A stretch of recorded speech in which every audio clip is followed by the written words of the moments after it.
Cuando estamos delante de un funcionario público, cuando estamos delante de un gobernante o cuando estamos delante de alguna persona poderosa o con dinero o con influencia, los cristianos como que nos comenzamos a hacer chiquitos, como que comenzamos a titubear y a tartamudear, y lo que le teníamos que decir ya no se lo decimos, porque existe en la naturaleza humana, en la carne, la tendencia de tratar de agradar a las personas, de caerles bien, de que no me vaya yo a decir algo que después ya no me dé hueso cuando llegue a diputado, o cuando llegue a gobernante, o cuando llegue a presidente.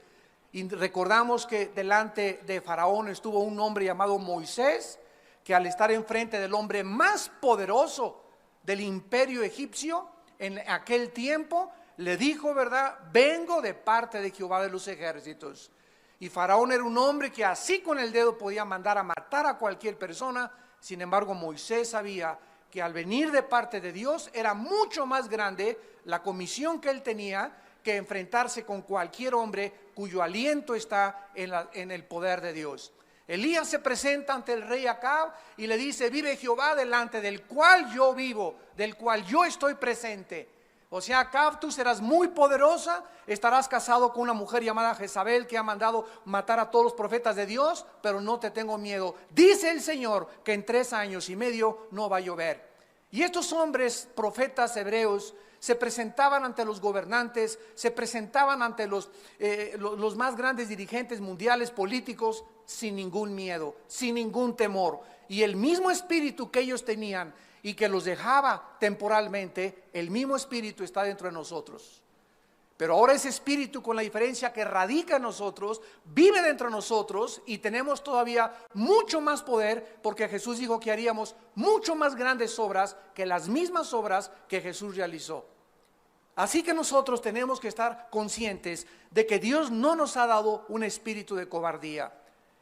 Juan el Bautista le dijo a Herodes, el emperador más grande, el gobernante en su época: no te es lícito que vivas en adulterio con tu cuñada.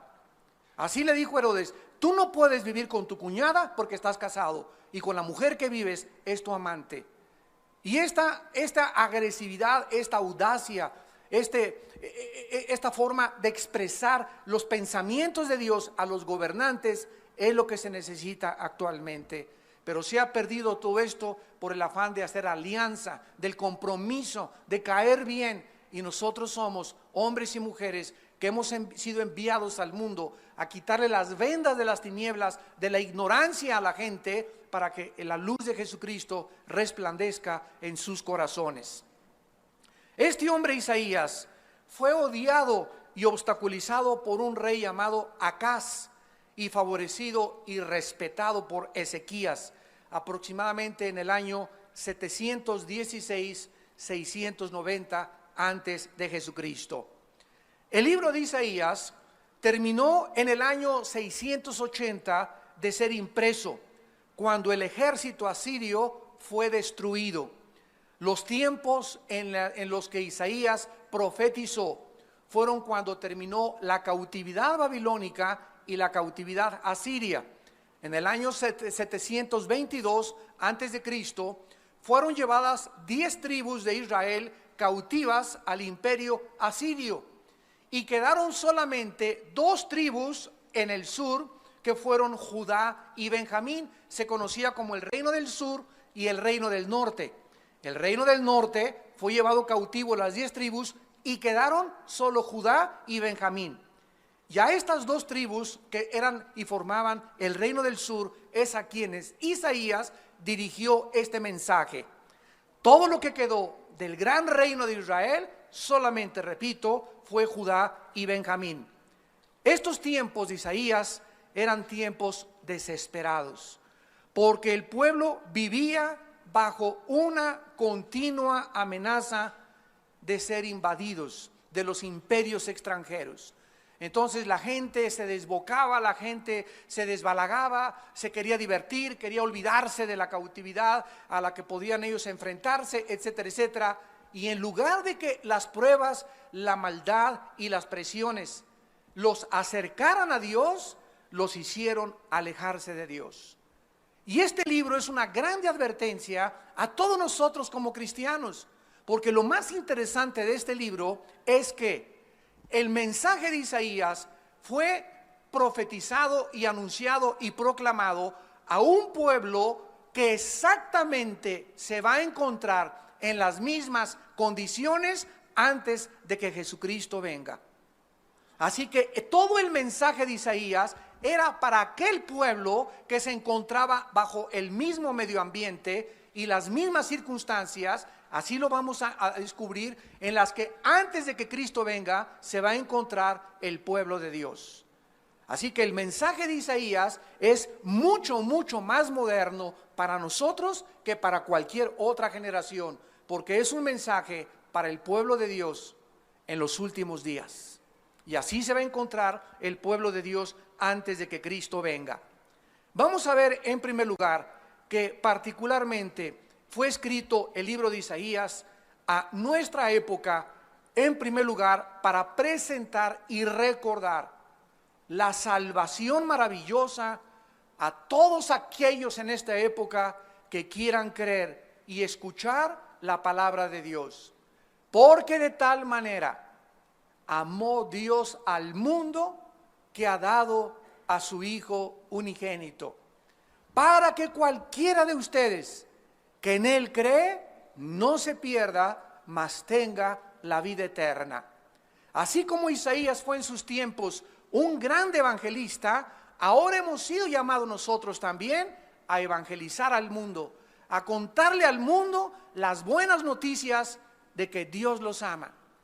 Pero ¿cómo que Dios me ama?, me preguntará alguna persona ante la situación en que yo me encuentro. La Biblia nos muestra que la mayor parte de la humanidad se encuentra desesperada. La generación en la que tú vives y en la que yo vivo es una generación llena de ansiedad. Nunca hemos visto el fenómeno de la depresión, psicológicamente hablando, como en la generación que vivimos. La mayor parte de la humanidad, de acuerdo a la Organización Mundial para la Salud, se encuentra deprimida. O sea que la depresión es la enfermedad número 1 actualmente en el mundo entero. Y no es para menos. Yo, si no fuera cristiano, estaría, ¿verdad? No sé dónde real y sinceramente me podría encontrar.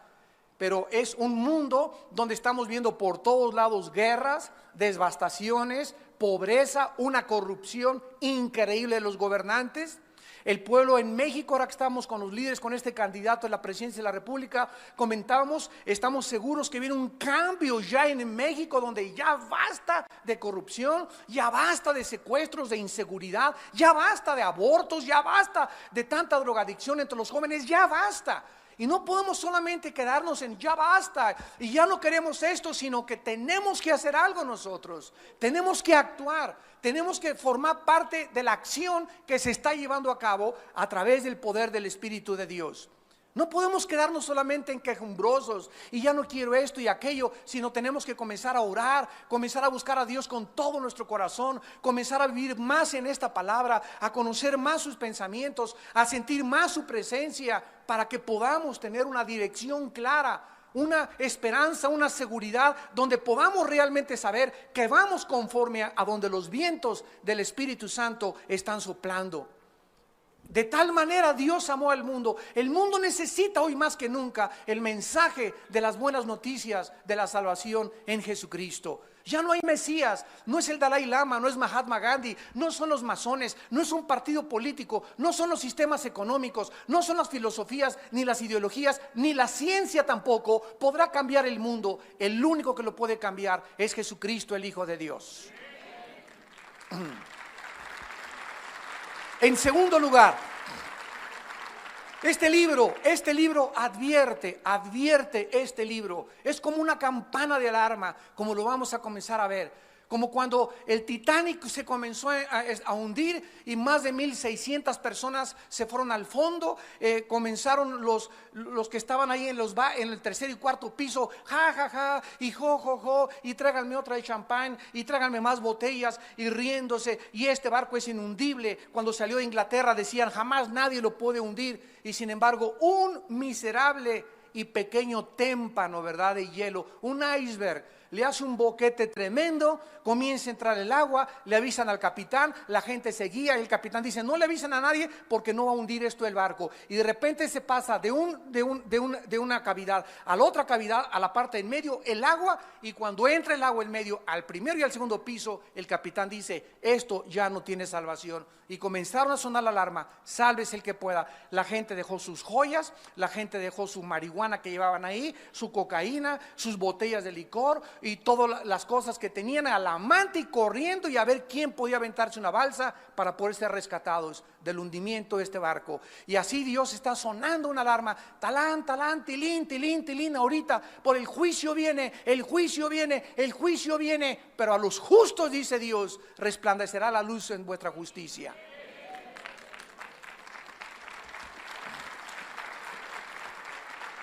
Este libro es una alerta porque nos dice que la paga del pecado es la muerte. La paga del pecado es la muerte. Todos ustedes que sufren actualmente, que tienen culpa, que tienen vergüenza, que se metieron en deudas, que te andan buscando por tranza, que tus pecados te han alcanzado, tienes que aprender que es la razón por la cual se sufre en la vida. Es verdad que aunque no pequemos vamos a sufrir, pero tenemos a Dios de nuestro lado. Tenemos la esperanza que nos va a sacar. Tenemos la conciencia tranquila que no hemos ofendido a nadie. Y tal vez suframos por causa de la justicia. Pero cuando sufres por causa de tus pecados, por tus robos, por tus engaños, por la forma como tratas a tu esposa, por no entender que esta vida es corta, que tenemos la eternidad enfrente de nosotros, dice la Biblia, duro es el camino de los transgresores. La paga del pecado es la muerte. El alma que pecare, esa morirá, dice el Señor. En tercer lugar, este libro consuela a todos los que confían en Dios. Dice en el capítulo 3 de Isaías, versículo 10, decid al justo que le irá bien, porque comerá de los frutos de sus manos. Es verdad que el justo y nosotros los cristianos estamos enfrentando un mundo horrible de discotecas, de pornografía, de corrupción, de hipocresía, de enfermedades mentales, de depresión, de ansiedad. Pero Dios te dice en esta mañana, tú mantente firme, ahonda y profundiza aún más tus convicciones, porque yo te juro, dice el Señor, porque es la palabra del Señor, que te irá bien en la vida. Te irá bien en la vida. Vas a salir adelante. Yo estoy contigo y no te dejaré ni te desampararé. Mi brazo derecho está con tu mano. Muchas son las aflicciones del justo, pero de todas nos salva el Señor. De todas nos libra el Señor. Porque Él es nuestro amparo, nuestra fortaleza, nuestro pronto auxilio en todas las tribulaciones. El que habita al abrigo del Altísimo morará bajo la sombra del Omnipotente. Él es mi castillo, Él es mi roca, el que adiestra mis manos para la batalla, el que prepara en mí el arco de bronce, el que adiestra mis manos. Con mi Dios asaltaré muros y con mi Dios derribaré fortalezas. Él es el Señor de nosotros, el Rey de reyes y Señor de señores.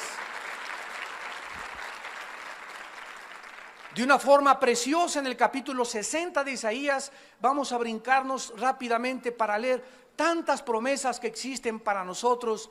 Y dice el capítulo 60 de Isaías, ya casi al acabar la visión y los sermones de Isaías, levántate, resplandece, porque ha venido tu luz y la gloria de Jehová ha nacido sobre ti. Lo primero que se nos manda es levantarnos. No podemos estar sentados quejándonos, desanimados, deprimidos, ahogados en el pozo de la desesperación y esperar que podamos brillar. No, nuestra responsabilidad es levántate y resplandece. ¿Por qué? Porque en una luz no se puede esconder debajo de una mesa. Una luz no se puede meter debajo de una casa. Una luz tiene que levantarse para que alumbre todo. Y nosotros somos la luz del mundo. Y no podemos en el mundo andar así. Ay, metí la casa. Ay, tengo muchos problemas. Ay, ya nadie me quiere. Ay, esto y el otro. Ay, me dejó mi novia. Ay, me dejó mi esposo. Y ya estoy deprimido. Y me voy a ir al alcohol. Y me voy a las drogas. No, de ninguna manera. No huyas. No tome los caminos equivocados. No uses anestésicos que solamente van a hundirte más en la desesperación. Levántate y resplandece. Cuando nos levantamos, comenzamos a brillar. ¿Y por qué? Porque dice la Biblia, porque ha venido tu luz, porque la gloria de Jehová ha nacido sobre ti. El Espíritu Santo ha entrado a nuestras vidas para que podamos reflejar la gloria de Dios en la faz de Jesucristo. He aquí que tinieblas cubrirán la tierra, y nos lo anuncia el profeta hace 2700 años que fue escrito este libro. 2750 años aproximadamente. Tinieblas cubrirán la tierra. ¿Las puedes ya ver? ¿Ya puedes darte cuenta de qué oscuro está el mundo? La ciencia está más sumida en la desesperación que nunca. Cada vez la depravación y la pornografía, matrimonios gays, la homosexualidad, la corrupción de los políticos, las filosofías, las escuelas. Pueden sentir, amados santos de Dios, nosotros que somos el pueblo de Dios, el tesoro de Dios, podemos sentir ya cuántas tinieblas hay, cuánto satanismo, cuánta maldad, cuántos robos, cuánta delincuencia, cuántos secuestros. Las tinieblas aún se van a hacer más densas. No dejes que esas tinieblas vengan a tu casa, se metan a tu casa, te ahoguen en la confusión, porque las tinieblas es el reino donde opera Satanás. El Espíritu Santo opera en el reino de la luz, y yo me tengo que salir de las tinieblas y estar bajo el reino de la luz. Necesitamos hoy más que nunca en nuestra vida luz. Porque la luz es la que nos da dirección, es la que nos dice que estamos bien. En la oscuridad, en la cueva, sin luz, sin una lámpara, nos desesperamos y nos confundimos. Gruñimos como los osos y caemos como ciervos o cervatillos heridos de sus patas en las trampas, en las cuevas y en los hoyos. ¿Por qué? Porque ha venido nuestra luz. Dios ha venido a nosotros para darnos esta esperanza. Y sobre ti, dice la Biblia, amanecerá Jehová, y sobre ti será vista mi gloria.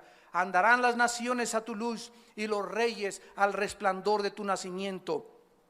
Alza tus ojos alrededor y mira, todos estos se han juntado, vinieron a ti. Tus hijos, dice el Señor, vendrán de lejos, y tus hijas serán llevadas en tus brazos. Así es, Dios nos promete a nosotros en esta generación que Él salvará a nuestros hijos. Son de nosotros nuestros hijos, y se los vamos a arrebatar a Satanás. Y mis hijos no se los van a llevar las drogas, y no se van a caer en la prostitución, y no van a caer en el alcoholismo. ¿Por qué? Porque son nuestros hijos y nuestra simiente es santa, pero tenemos que luchar por ellos. Tenemos que ser valientes, tenemos que brillar, tenemos que levantarnos, porque hay mucho por lo que luchar en la vida. Entonces verás y resplandecerás, versículo 5, se maravillará y ensanchará tu corazón, porque se haya vuelto a ti la multitud del mar, y las riquezas de las naciones hayan venido a ti. Todas estas promesas que Dios le dio al pueblo antes de que Cristo viniera eran para nosotros. Porque nosotros somos esa generación, como lo vamos a ir discerniendo en este libro maravilloso de Isaías. Y finalmente Isaías describe un retrato del Mesías como ningún otro retrato se encuentra en el Antiguo Testamento. En el capítulo 53 de Isaías, versículo del 3 al 6, este hombre escribió antes de que Jesús naciera, para ser exactos, 750 años antes. 750 años antes, señores que andan buscando si la Biblia tiene errores, si la Biblia es inspirada por Dios, si la Biblia realmente es confiable. Estas profecías describen de una forma maravillosa y exacta, y además es uno de los capítulos que más consistencia tiene y donde más evidencias un judío o los rabinos judíos que aún no aceptan a Yeshua Mashiach, a Jesús el Mesías como el Salvador, para que puedan ellos entender que no hay ningún otro personaje en la historia que pueda asemejarse y del cual está hablando el profeta con cientos de años de anticipación. Dice el versículo 3, despreciado y desechado entre los hombres, varón de dolores, experimentado en quebranto. Y como que escondimos de él el rostro, fue menospreciado y no lo estimamos. Ciertamente llevó él nuestras enfermedades y sufrió nuestros dolores. Y nosotros le tuvimos por azotado, por herido de Dios y abatido. Mas el herido fue por nuestras rebeliones, molido por nuestros pecados. El castigo de nuestra paz fue sobre él y por su llaga fuimos nosotros curados. Hablándoles con mucho amor y con mucho respeto y con mucha misericordia a los rabinos judíos, díganme ustedes, señores rabinos, ¿quién de ustedes, rabinos, llevó nuestros pecados en una cruz? ¿Quién ha muerto en una cruz? ¿El Dalai Lama? ¿Quién murió en una cruz? ¿Mahatma Gandhi? ¿Quién murió en una cruz? ¿Buda? ¿De quién se ha escrito y de quién se ha ensombrecido en las tinieblas de la filosofía para describir a los falsos profetas en contraste con el Mesías Jesucristo? Despreciado y desechado entre los hombres desde que nació Jesucristo, la Virgen María embarazada con José, su esposo, buscando un lugar donde parir al niño. Desde que nació Cristo, antes de que naciera, el mundo ya le había cerrado las puertas. Aquí no puedes nacer, vete de aquí. Y no encontró ningún lugar donde el Hijo de Dios, el creador de los cielos y de la tierra, el juez del universo, el legislador de la moral, pudiera nacer. Y nació en un humilde pesebre. Desde que entra el Salvador al mundo, desde que entra al escenario mundial, desde que baja este planeta del cielo de otra dimensión, Él nos muestra que Él entraba al escenario mundial vestido totalmente de humildad. A los 2 años tiene que salir huyendo y durante toda su vida sus hermanos lo rechazan, su familia lo rechaza. Y durante 3 años y medio predico el evangelio de la gracia, diciéndole a la gente, el reino se ha acercado, el reino se ha acercado, el reino se ha acercado, arrepiéntanse de sus pecados. No son animales, no venimos de los animales, no somos el producto de una evolución y una selección natural. Somos gentes, ciudadanos del cielo, creados a imagen y semejanza de nuestro Creador, agentes morales, responsables, libres, que algún día seremos juzgados los vivos y los muertos. Esto no es un chiste, vivir no es un chiste. No es Alicia en el País de las Maravillas. No estamos en la telenovela Rebelde. No estamos con Pinocho y con Peter Pan y con todos los cuentos que te contaron cuando eras niña. Tenemos que madurar y entender que la vida es duro. El matrimonio es algo por lo cual tenemos que luchar todos los días. Todos los días hay que luchar por nuestra esposa, por nuestro esposo, o comenzarnos a amalgamar los dos, a entender los dos, a identificarnos los dos. Esto se requiere madurez. Y no, ya no te quiero, ahí nos vemos, puedo encontrar otra. Ya no te quiero, puedo encontrar otra. Es algo por lo cual tenemos que luchar. Por nuestros hijos, nos sacan canas nuestros hijos. Y si no, espérate a que crezcan nada más. Nos sacan canas. ¿Por qué? Porque es la ley de la vida. No es fácil nada. Pero Dios no nos dice que nunca se van a apartar. Dios nos dice y nos promete que aunque se aparten nuestros hijos, los trae y de la oreja los trae. No nos promete que no se van a ir. Se brincan las rejas, hacen diablura y media, hacen travesura y media. Hasta en la cárcel han acabado muchos. Otros los tenemos que ir a recoger a un hospital psiquiátrico, otros en centros de rehabilitación de las drogas. Pero de ahí Dios los trae y los convierte en profetas, y los convierte en predicadores, y los convierte en pastores y misioneros de Dios. Porque ese es nuestro Dios. Y este es el poder transformador del evangelio. Este es el poder transformador del evangelio. Ver a la gente restaurada, ver a la gente que se cayó, a pastores que pecaron, a misioneros que fracasaron, a hombres de Dios y mujeres de Dios, a organizaciones cristianas que se arrepintieron y Dios los levantó mucho, mucho más alto. ¿Por qué? Porque es el poder de Dios para salvación. Cuando el justo cayere, no quedará tirado, porque Dios sostiene su mano. Ante Dios no hay absolutamente nada imposible. Además, en este libro maravilloso se hace énfasis especial en la doctrina de Dios. Es el libro en el Antiguo Testamento que nos describe con más detalles la omnisciencia, la omnipotencia, la omnipresencia, la soberanía, la fidelidad, la misericordia, la paciencia, el amor, la bondad de nuestro Dios y Salvador.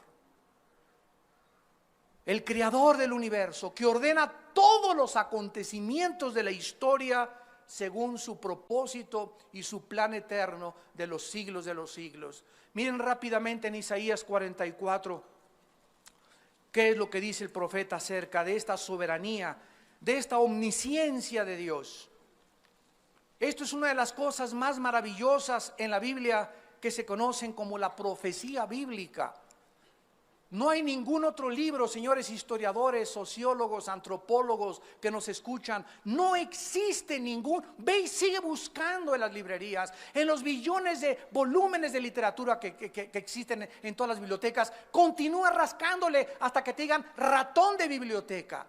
Y nunca vas a encontrar ningún libro sagrado, ningún profeta, ni Nostradamus, ni Jim Dixon, ni tu gurú Maharaj, Itachi, Kukalakachi, ni toda la bola de tontos que andan por ahí diciendo que son profetas y hombres de Dios y que son Dios y que vamos a ser dioses. En ningún volumen de literatura vas a encontrar que la historia humana está claramente delineada de la A a la Z. Cómo comenzó el mundo, cómo son las naciones, los lenguajes, la época que vivimos, la época de los nazis, el comunismo, el nazismo, el fascismo, etcétera, etcétera. Los países que están ahorita alineándose en el último escenario mundial y que se están juntando en contra de Israel. ¿Cómo va a acabar la Tercera Guerra Mundial en Israel? No existe ningún libro más que en la Biblia que nos trace de una forma perfecta el orden de la historia humana. Y esto fue lo que anunció el profeta en el capítulo 44, versículos 6 al 8. Así dice Jehová, Rey de Israel y su Redentor, Jehová de los ejércitos: yo soy el primero y yo soy el postrero, y fuera de mí no hay Dios. Comienza diciendo Dios: yo soy ¿qué cosa? Sígame con atención. El alfa y yo soy la omega. ¿Saben qué significa esto? ¿Saben qué significa esto? Que si Dios es el primero y Dios es lo último, y todavía no llegamos a lo último, si Él es realmente el primero y Él es el último, Él tiene que escribir lo último y cómo va a acabar todo, si es que Él es Dios. Y si Él es el último y no hemos llegado al final de la historia, nos encontramos entonces, ¿verdad?, cerquita de lo último, del final de la historia humana. Y Cristo nos dijo: he aquí os lo digo todo, vendrán guerras, terremotos, pestes, hambre, nación contra nación, fenómenos meteorológicos, climatológicos, y será el principio de los dolores. Después se unirá el antiguo imperio romano con el Medio Oriente, se va a formar una alianza, Daniel capítulo 12, capítulo 7, Ezequiel capítulo 37 y 38, y va a surgir un hombre llamado el Anticristo. Las computadoras se anunciaron en Apocalipsis 13, cuando se anuncia hace 2000 años que el Anticristo marcaría a todos en la mano o en la frente. ¿Cómo podría esto ser posible si no se hubieran inventado las computadoras? ¿Cómo podría Juan hace 2000 años poder escribir que vendría un tiempo cuando el mundo podría ser controlado por una sola organización, por un solo gobierno, si no fuera por el invento de los chips y de las computadoras? ¿Cómo se podría saber en Apocalipsis capítulo 11 que cuando maten a los dos profetas de Dios en Jerusalén, todos los van a ver? ¿Cómo se podría saber que iba a haber un momento en la historia en la que todos íbamos a ver el mismo acontecimiento, si no fuera porque en 1957 se inventaron los primeros satélites de comunicación? Y todo este cúmulo de evidencias que hay en la Biblia, ¿verdad?, es porque Dios es el primero y porque Dios es el postrero. Y no solamente lo dice, sino que lo demuestra con las profecías cumplidas. Y dice a continuación el profeta, versículo 7: ¿quién proclamará lo venidero? Lo declarará y lo pondrá en orden. Esa frase, lo pondrá en orden, lo tengo subrayado yo en mi Biblia. Dios es el único que puso en orden la historia. Una prueba: antes de que Isaías escribiera, se estaba anunciando que Dios ordena los acontecimientos de la historia. Si van ustedes al capítulo 2 de Daniel, ahí dice en Daniel que hubo una gran estatua que tuvo un sueño el gran rey Nabucodonosor. Y en esa estatua se encuentran en orden toda la historia de los imperios mundiales. Y le dice Daniel al rey Nabucodonosor: la cabeza de oro es Babilonia, eres tú, oh rey. El pecho y los brazos de plata representan al imperio medo-persa, y la historia nos demuestra que después del imperio babilónico siguieron los medos y los persas, que hicieron una alianza. Y después le dice Daniel, cuando estos imperios todavía no habían existido, después del imperio medo-persa habrá un tercer imperio. Y sabemos que el tercer imperio fue los griegos, con el vientre de plata. Alejandro el Magno, a los 33 años de edad, había conquistado toda la Europa, África del Norte y casi todo el Medio Oriente. Y le dice Daniel al rey: y las piernas de hierro es el último imperio que existirá antes de que Cristo venga, con terminaciones de dedos mezclados con barro y mezclados con hierro. Y estas dos piernas después de los griegos surgió el imperio romano, que se dividió en dos, ejemplificado y simbolizado por las dos piernas. Alejandría y Constantinopla. Se dividió el imperio romano en dos, y pusieron al obispo de Alejandría y al obispo de Constantinopla. Y la Biblia dice que del imperio romano, los dedos, surgiría 10 naciones que se unirían y formarían un bloque. Y estas 10 naciones, esto fue escrito, damas y caballeros, hace 2600 años. De estas últimas 10 naciones surgiría el anticristo. ¿Quiénes son estas 10 naciones? Dice que surgirían del antiguo imperio romano, ante los ojos asombrados del mundo. En 1957 se firma el Tratado de Roma, donde 3 naciones europeas, bajo un francés llamado Jacques Delors, sueñan con unificar Europa, y se comienza a llamar el Mercado Común Europeo.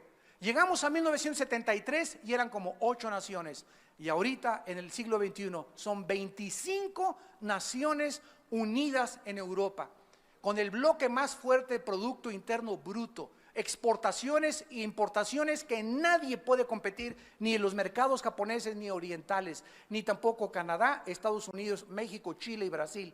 Nadie puede competir ahorita con Europa. De acuerdo a la Biblia, Dios lo profetizó: el último imperio antes de que Cristo viniera no iban a ser los rusos con el comunismo, no iba a ser Estados Unidos, iban a ser 10 naciones unificadas e iban a surgir de Europa, tal como con nuestros ojos tú y yo lo estamos viendo, para que cuando suceda esto nos acordemos que Él nos lo dijo antes y comencemos a levantar nuestra cabeza y a decir, como decían en mi tierra: ah, chirrión,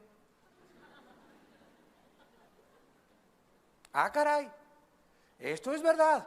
Y cuando yo comencé a decir eso, ah, caray, esto es verdad, caí de rodillas. Le dije: Señor, tú eres real, tú existes, tú eres bueno, tus palabras son firmes, no ha caído en una sola tierra. Señor, aquí está mi vida, aquí está mi alma, te la entrego, úsame, Señor. No quiero vivir esta vida y pasar desapercibido simplemente como uno más de tantas personas que se van al camino a la perdición, porque amplia la puerta que conduce a la perdición, y la mayoría van por ella. Pero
nosotros tenemos que tomar. Tenemos que determinar en nuestro corazón a quién vamos a servir. Y tienes una vida, y yo tengo una vida para determinar tal vez en esta mañana a qué amo quieres servir. Si Dios no es Dios, vete con tus ídolos, sigue leyendo tus discotecas, síguete revolcando con tu novio, síguete drogando, síguete emborrachando, síguele siendo infiel a tu esposa, porque para ti no hay moral, para ti no hay pecado, para ti no hay temor de Dios. Pero si Dios es Dios, límpiense los que llevan los instrumentos de Jehová, porque sin santidad nadie verá a Dios.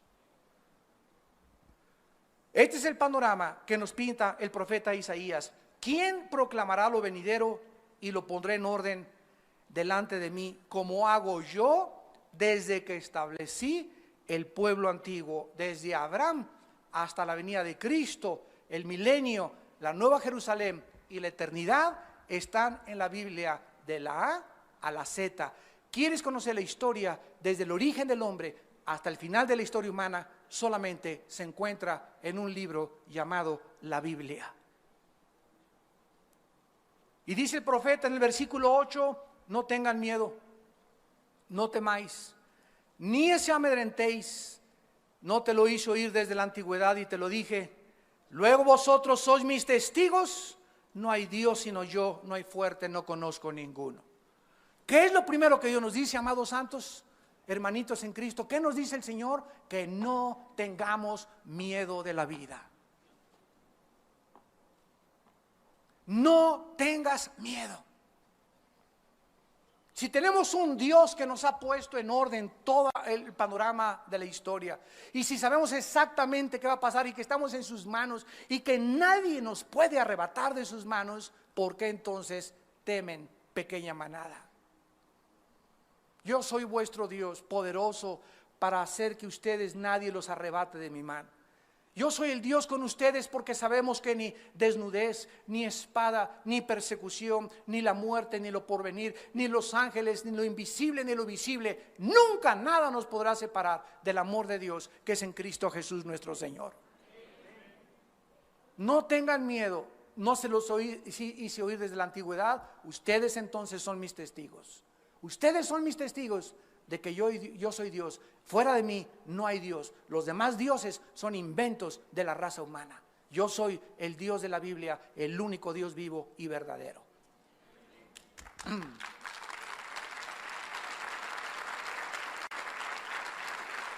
Y en el capítulo 46, de Isaías, versículo 9 al 10, el profeta vuelve a llamar otra vez la atención acerca de lo mismo.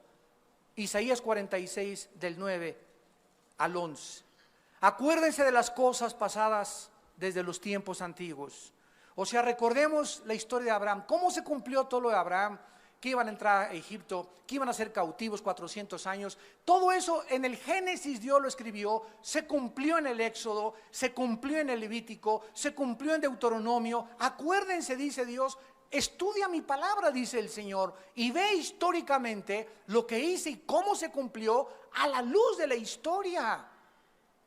Damas y caballeros, amados santos, cuando venimos a la Biblia, venimos a un contexto histórico, geográfico, científico, genético, biológico, antropológico, lingüístico, filosófico. No venimos a Alicia en el país de las maravillas. La Biblia no es un libro de leyendas. Tú agarras el libro del Corán de los musulmanes, agarras el Tripitaka de Buda, agarras los Vedas de los persas. Cualquier libro sagrado que tú busques, nunca vas a encontrar que está con un trasfondo histórico, geográfico, arqueológico, antropológico, biológico, demostrado. Por las leyes de la genética, por las leyes de la física. La Biblia tiene más matemáticas que Stephen Hawking, el más grande físico matemático ahorita de la historia, y que Alberto Einstein. Si tú te metes al hebreo, te encuentras que el número 7 en los 3 primeros capítulos de Mateo hacen una secuencia cada 7 números. Esto no pudo haberse hecho cuando ni las computadoras existían.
que nos está diciendo nuestro Padre Celestial.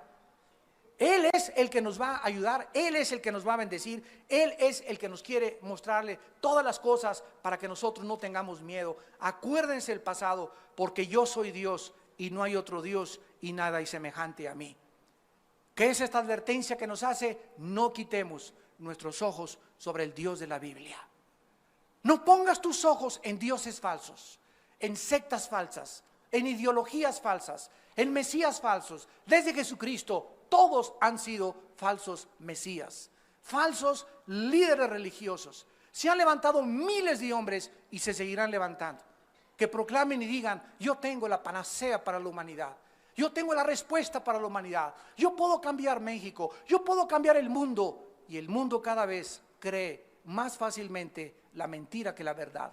¿Qué va a hacer el anticristo? La Biblia lo dice, se va a erigir en Europa y en el Medio Oriente y va a decir: ¿quién como yo? Yo soy Dios. Va a abolir los tiempos, las leyes, va a cambiar el calendario solar del anticristo, va a cambiar los 10 mandamientos.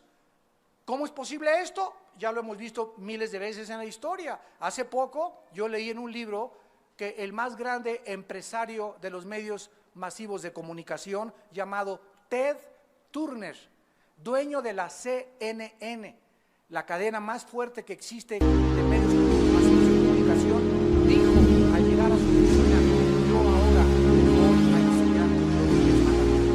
Y él hizo los 10 mandamientos y obligaba a que los empleados que trabajaban en su compañía, en la CNN, leyeran los 10 mandamientos y se sintieron.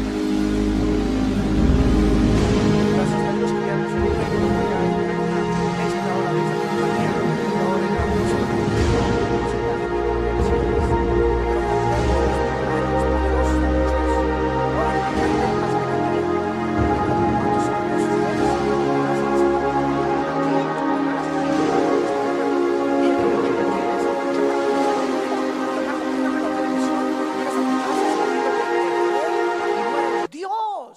eres siervo de tu casa, eres siervo de tus hijos, eres siervo de tus empleados, porque el que es al último es el más grande entre nosotros.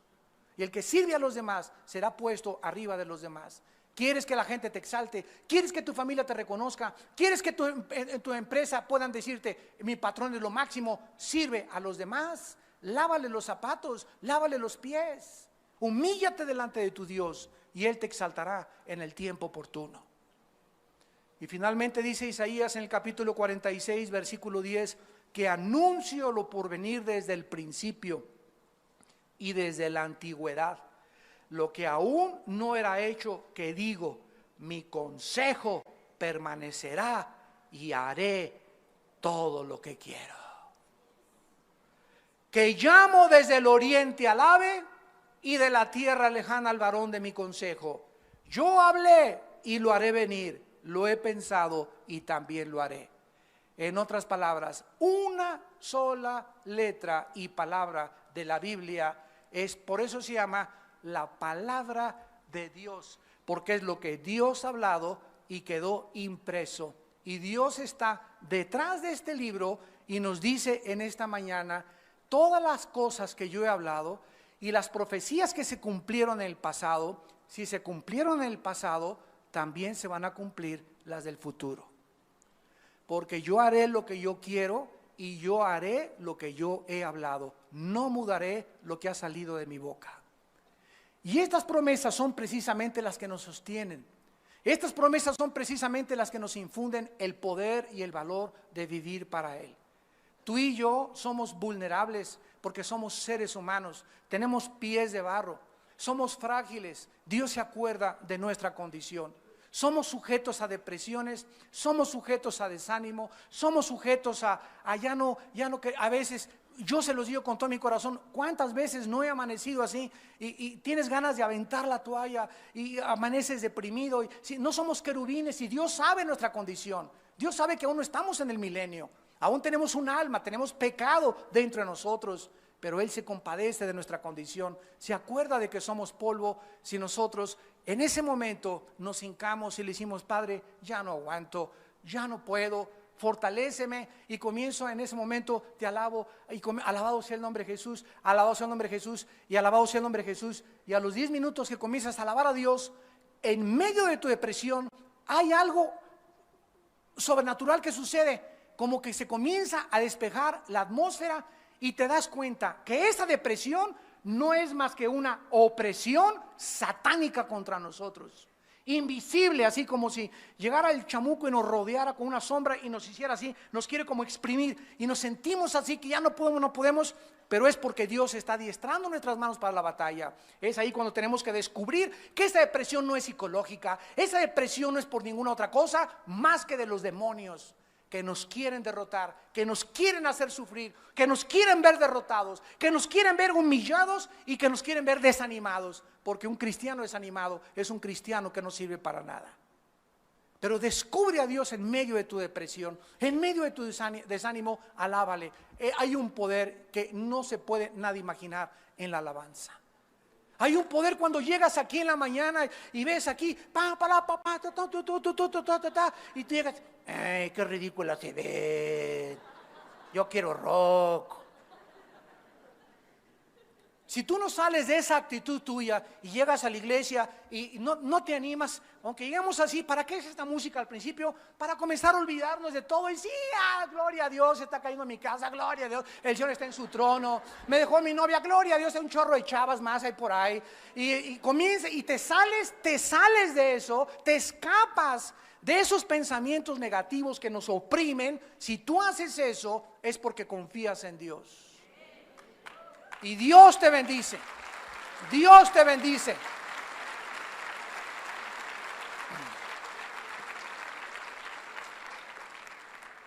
¿Y qué pasa si no lo hacemos? 3 días de depresión, 4 días se vuelve algo crónico. Y sabes una cosa, ni el perro te aguanta. Y finalmente, la Biblia nos muestra en este libro maravilloso de qué forma comienza, como lo vamos a ver en la próxima clase, con acusaciones en contra del pueblo de Dios. Después revelándonos el futuro reino de Dios y los juicios tan tremendos que van a caer sobre este mundo, que se describe en el capítulo 2, en el capítulo 10 y en el capítulo 24.